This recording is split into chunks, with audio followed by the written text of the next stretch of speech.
Hey everybody, James Yeager with Tactical Response. Thanks for watching. 3 things that I see all the time that people do wrong on their home builds. And I've done videos about this. There's a school that said don't bring your home built rifles to my class.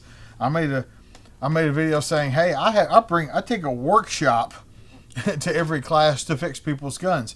So have no fear if you're one of my students. You come to class and your gun doesn't work. Most likely it'll be working before you leave. I fixed a lot of guns, including several days ago. Let me tell you about the big 3 problems I see with home builds that you may have done wrong with yours.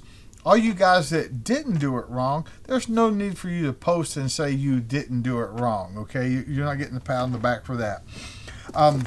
That's very often what people do. So the first thing I see very often is people don't stake their castle nut. They don't want to damage the gun or blemish the gun or whatever, or they'll, even worse, they use Loctite on this thing.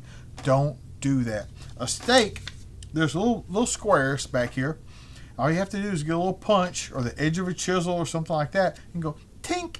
You can even do it on more than one. One will hold it, but you just want to move a little bit of metal into that slot to keep it from coming loose. It's a very simple thing. It's a quick fix. But if it comes loose, it causes a lot of problems. You'll know it's wrong when your stock turns a different way. If it turns too far, then the spring for this detent comes out. Okay, so tink, I promise. And if it's a problem for you, take a black Sharpie or something and just move over the metal. Now, some of you guys never plan on actually using these guns. And I mean, like, you might go to the range and go pew pew, but you don't actually plan on taking a class or doing anything real with them. You don't have to listen to me, okay? Don't worry about me. So that's a big one. The next big one is they put the spring on the hammer wrong. There's 2 different ways I've seen them do this. It's a 50-50 chance. One is they actually have it turned to spring the wrong way on there. And another one is they have it in such that the spring, when you put the pins in, the hammer pin and the trigger pin in, you notice they have grooves in them. No matter which way you turn it, left or right, there's a groove that lines up with the springs that lay down in that groove that keep the pins from walking out. So if your pins are walking out, you probably have that hammer spring on wrong. It's a quick fix, but that's a very, very, very, very common mistake that I see with home builds. The last thing is, this is a barrel for my friends at Faxon. This is actually an SBR that's being built, not a pistol, an SBR. And so I got this from my friends at Faxon. And there's your shoulder and a gas port on these things. And the Midwest Industries gas block is going to be at home on this. And this is the one that's the hardest, probably the hardest thing for people to really understand on a rifle. And before anybody, all you guys that think you know all this crap, post on here, let me tell you, a lot of guys that know what they're doing show up with guns that don't work in my classes very frequently. So a barrel is a pipe that gets lead and copper squirted through it. That's it. No big deal.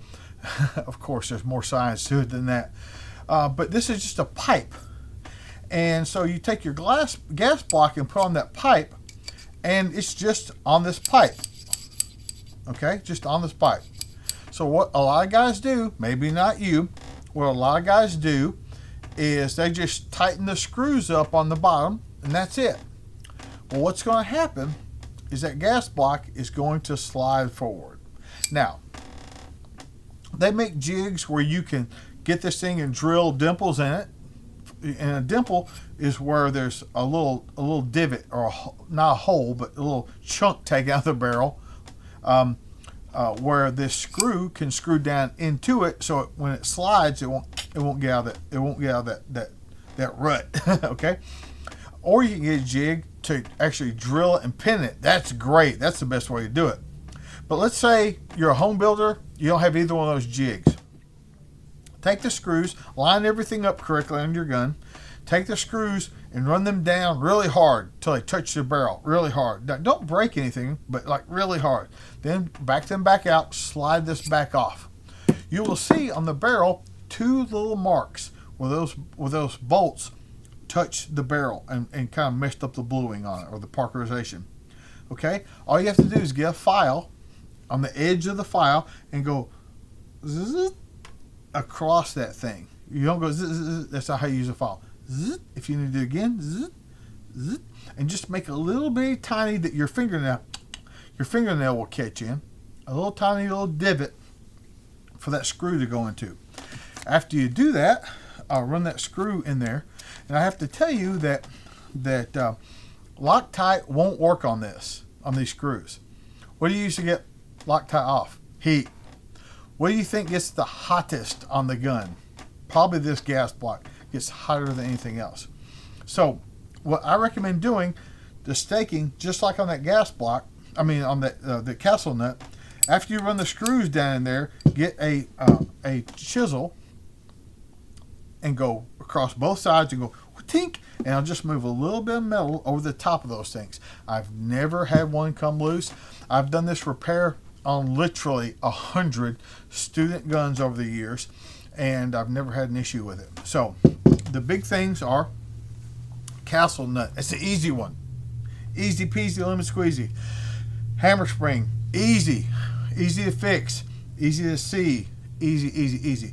A little bit more complicated, especially if you've done it wrong and you're going to take your gun apart. But most of these rails and things come off really easy. Should be a quick thing to do.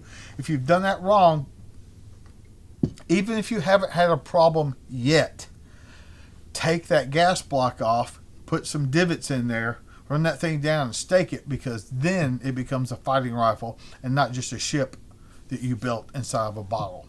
This is James here with Tactical Response, reminding you that your responsibility to be ready for the fight never ends.